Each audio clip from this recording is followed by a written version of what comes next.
काय झालं आई? नाही, काय नाही. तुला काय झालंय का? मला कशाला काय होईल?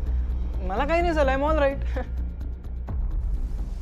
खाण्यापिण्याकडे लक्ष दे, तब्येतीची काळजी घे. बघ आई, तू माझी काळजी अजिबात करू नकोस. माझं एकदम मजेत सुरू आहे सगळं. दिसतंय. अगं तायडे, आपण बाहेर का झोपतोय? आत एवढी मऊ मऊ गादी असताना. धनी, अरे वैजून मला ना आतमध्ये झोपच लागत नाही, म्हणून तर आपण इथं आलोय ना. आपण इथं चटई हंतरून झोपूया ना मस्त पैकी. हा अगं तायडे, गावकडे असताना झोपतोय की आपण आत? आज झोपूया की. तू हांतर ना, हांतर इथं चटई. तर तर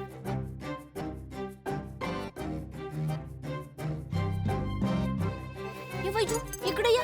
हा अंगाशी.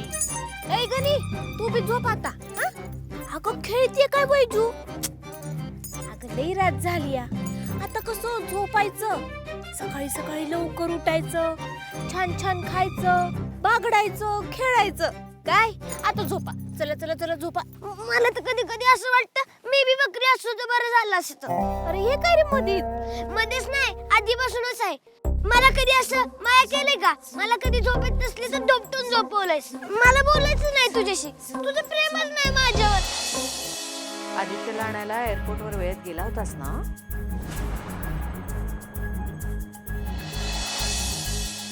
काय झालं? जमलं नाही का जायला? मंदिरात उशीर झाला. थांब. कनी इकडे इकडे य. असं काय रे चिडतो? मला सांग, बहिणीची माया भावासाठी आटते का कवा? अरे आपली वैजू लहान आहे ना, म्हणून तिला जास्त माया लावायची, एवढंच. बरं आता ही वैजू राणी कधी झोपणार आहे? मारू नको तिला. हा अरे गणी, त्याचं काय आहे ना, ते जागा बदलल्यामुळं कदाचित झोप लागत नसेल तिला, आणि मला बी झोप लागत नाही. काय करू कळना झालं. आयडिया! ऐक गणी, मी ना वैजूसाठी मस्त पैकी अंगाई गाते. आत्ता गाते. तू अंगाई नाही गायची. अरे पण का? अरे पण काय? सोड. मंदिर? कुठलं मंदिर मॉम? आणि तिकडे कशाला जाईन मी? मी तर ब्रोला आणायला गेलो होतो ना एअरपोर्टवर. तू हवं तर विचार ब्रोला. आपल्यात खरं बोलायची पद्धत आहे. आपलं बाहेर काय स्टेटस, काय प्रेस्टीज आहे ह्याची कल्पना असेलच. काय झालंय? मला ना वेगळ्याच वाटतंय या गोष्टी थोड्या. हो, एवढी अक्कल आहे तुम्हाला? माझं काही चुकलंय का?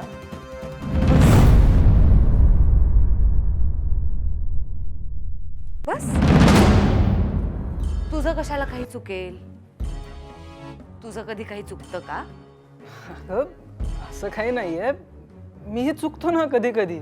हो, खरंच.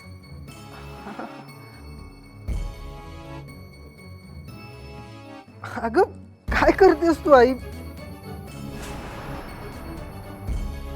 नाही ठीक आहे, होतं कधी कधी. It's fine. काय दिसतंय तुला? कुठे? आत्ता तुझ्याकडे जर कोणी बघितलं तर त्यांना काय दिसेल? तुझं हे रेड कलरचं जॅकेट की त्यावर पडलेला डाग? आई, ऑफकोर्स कोणालाही डाग दिसणार आहे. पण तुला एक्झॅक्टली काय म्हणायचंय मला ना कळत नाहीये काहीच.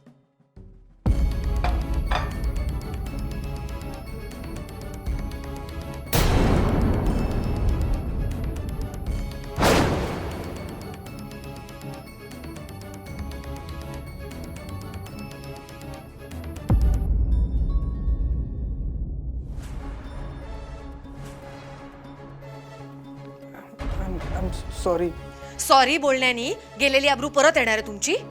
आयुष्य जातं नाव कमवायला, आणि खूप मेहनतीने आणि कष्टाने उभं केलंय मी हे विश्व, ज्याचा आनंद तुम्ही घेताय. एक सेकंद सुद्धा लागणार नाही कमावलेलं नाव मातीत मिसळायला.